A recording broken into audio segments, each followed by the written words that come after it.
नमस्कार फ्रेंड्स, आप लोगों की दुआएं लगी मेरे ऊपर और मैं बहुत हद तक ठीक हूँ अब। और मैं चाह रही थी कि मैं आपको इन्फॉर्म करूँ कि थैंक यू, आप लोगों का बहुत बहुत आभार, बहुत बहुत शुक्रिया।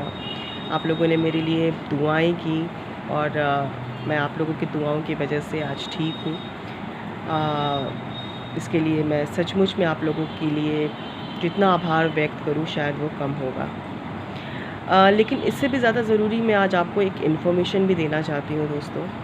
अभी के जो सिनेरियो में पूरे मार्केट में एक डर कायम है, एक डर बना हुआ है। अगर आपको सर्दी है, अगर आपको खांसी है और उस पर से अगर आपको फ़ीवर है, तो कोरोना का लेवल लगने में शायद आपको ज़रा सी भी देर नहीं लगेगी। लेकिन आप वायरल फ्लू और कोरोना के बीच के अंतर को भी नहीं समझ पाएंगे, क्योंकि दोनों एक दूसरे से इतनी ज़्यादा रिलेटेड है। लेकिन मैं आपको ये ज़रूर कहूँगी कि आप अपने आप को 5 दिन का वक्त दें इस पैटर्न को समझने के लिए कि आपको एग्जैक्टली है क्या। जिस तरीके से मेरी चीज़ें शुरू हुई रविवार से, संडे से मुझे फ़ीवर आना शुरू हुआ। उसके पहले मुझे सर्दी थी। उस फ़ीवर के कुछ दिनों के बाद मुझे खांसी आना शुरू हुआ और फ़ीवर भी जा नहीं रही थी। 99, 100, 101 इस 3 पैरामीटर्स में मेरा फ़ीवर का एक पैटर्न चल रहा था जो बहुत इरिटेटिंग था। हर दिन मुझे लग रहा था कि शायद आज मुझे फ़ीवर नहीं आएगा, लेकिन मुझे फ़ीवर आता था और उसका भी एक पैटर्न बनने लगा था। तो सबसे पहले तो मैं बहुत ज़रूरी आपको बता दूं कि मैंने मेडिसिन्स कौन-कौन से लिए, क्योंकि जैसे ही फ़ीवर आया मैं तुरंत डॉक्टर के पास गई और डॉक्टर ने बिना ऑब्वियसली अभी जिस तरीके का माहौल है, तो डॉक्टर ने मुझे कोरोना जांच के लिए मुख्य रूप में सबसे ऊपर में ही उन्होंने लिखा that I should go for a covid test और उन्होंने कुछ मेडिसिन्स भी लिखे। पर पता नहीं क्यों जैसे ही मुझे फ़ीवर आया, पहले तो मैंने अपने आप को आइसोलेट कर लिया था। लेकिन मेरे अंदर पता नहीं क्या ये था कि मुझे पता था शायद कि मुझे कोरोना नहीं है। I don't know why, but I got this feeling. ये कितना सही है कितना गलत मुझे नहीं पता, बट मुझे ऐसा लगा कि शायद वो नहीं है, क्योंकि मुझे पता था कि मेरी तबीयत ख़राब कहाँ से होनी शुरू हुई। मैं अपनी मम्मी के साथ बाहर निकली थी और मम्मी गाड़ी के अंदर थी और मुझे मार्केट से कुछ सामान लेना था जहाँ पार्किंग नहीं था और मुझे गाड़ी से बहुत किलोमीटर लाइक हाफ़ किलोमीटर मैं वहाँ चली और काफ़ी धूप था उस टाइम पर और मुझे बहुत भयानक गर्मी लगी थी और उस दिन से ही मेरी तबीयत ख़राब होनी शुरू हुई। तो लाइक वो जो धूप मुझे पड़ी और मैं उस वक्त से मेरे सर में दर्द शुरू हो गया उस धूप की वजह से और मेरी तबीयत का डिटोरिएशन ऑलमोस्ट उसी टाइम से शुरू होने लगा था। उस वक्त मुझे नहीं पता चला, मैं घर आई, लेकिन मेरे सर का दर्द जो था वो अनबियरेबल था। मैं बेयर नहीं कर पा रही थी उस पेन को और उसी के नेक्स्ट दिन से मुझे फ़ीवर होना शुरू हो गया था। तो मैं ये चीज़ मेरे अंदर एक था कि हाँ, वो चीज़ शायद मुझे नहीं है, क्योंकि मुझे मेरा पैटर्न समझ में आ रहा था कि वो पैटर्न क्या था। वैसे अगर शायद मैं जाती और जांच कराती तो ये भी एक प्रोबेबिलिटी थी कि शायद मुझे कोरोना पॉजिटिव का एक वो मिल जाता। लेकिन मैंने सोचा कि क्यों ना थोड़ा टाइम दूँ मैं अपने आप को, एटलीस्ट 5 दिन का टाइम दूँ। अगर वायरल होगा तो 5 दिन में वो खुद ब खुद ठीक हो जाएगा। तो इस 5 दिन में मैंने जो मेडिसिन्स मुझे डॉक्टर ने सजेस्ट किए और जो मैंने खाया, मैं पहले आपको वो बताती हूँ। ये एंटायर बॉक्स है मेरे पास। सबसे पहले तो पैरासीटामॉल, जो मैंने मुझे 101 फ़ीवर आने पे मैं उसे खाती थी और इसको खाना बहुत दर्दनाक होता था, क्योंकि खाते के साथ साथ जिस तरीके की पसीना निकलता था शरीर से और बहुत ख़तरनाक हो जाता था, बहुत बेचैनी आने लगती थी, लेकिन खाना पड़ता था फ़ीवर को कम करने के लिए। उसके अलावा ये एक मेडिसिन है जिसका नाम है मैं बता दूँ आपको, लॉरफास्ट। ये लॉरफास्ट मेडिसिन है, येलो कलर की मेडिसिन है। ये मुझे डॉक्टर ने दिया था सुबह और रात में खाने के लिए, खाना खाने के बाद। तो लॉरफास्ट ये मेडिसिन है और ये इसके अलावा मैं और क्या बताऊँ, लॉरफास्ट AM नाम है इसका टोटल, और ये 500 हाँ, लॉरफास्ट AM नाम है इसका। इसके अलावा ये एक मेडिसिन था जो मुझे डॉक्टर ने दिया था, लॉकी फ्लॉक्स मेडिसिन। रात में एक बार खाना है खाना खाने के बाद, लाइक रात में खाना खाने के बाद ये एक टैबलेट। उसके अलावा और जो टैबलेट जो मुख्य रूप से सारे डॉक्टर आपको सजेस्ट करेंगे उसका नाम है एजी 500। ये एजी 500 मेडिसिन आपको लेना है खाना खाने के मॉर्निंग में एक टाइम, ठीक है। ये मेडिसिन ऑलमोस्ट हर डॉक्टर ने सजेस्ट किया था मुझे, तो ये मेरे कुछ फ्रेंड्स जो भी कोविड पॉजिटिव हुए थे उन्होंने भी मुझे कहा था ये मेडिसिन खाने के लिए। उसके अलावा मैं विटामिन सी का नाम लेना चाहूँगी। ऑल्दो डॉक्टर ने मुझे विटामिन सी टैबलेट नहीं लिखा था, लेकिन मैंने अपने प्रिकॉशन के लिए विटामिन सी टैबलेट लिया और मैंने इसे 2 टाइम खाया और ये बहुत ज़्यादा हेल्प किया मुझे कफ़ भी था, तो कफ़ के लिए मैंने आप कोई भी कफ़ सिरप ले सकते हैं। मुझे डॉक्टर ने ये कफ़ सिरप दिया और ये कफ़ सिरप मैंने 2 टाइम पिया।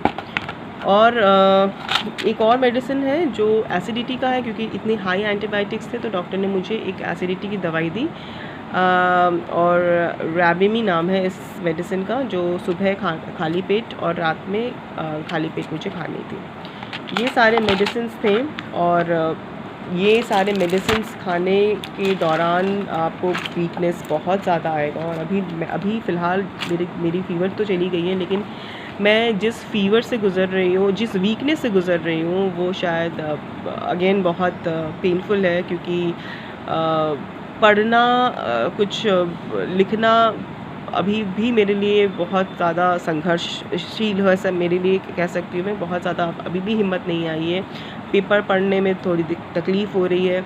और वो 5 दिन तो मैं ऐसा लग रहा था कि मैं ना कुछ किसी के मैसेज तक रीड करने की मेरे अंदर ताकत नहीं थी। मेरा कॉग्निजेंस लेवल बिल्कुल डाउन हो गया था और मैं एक अलग ही एक कह सकते हैं कि ट्रॉमेटिक कंडीशन में थी।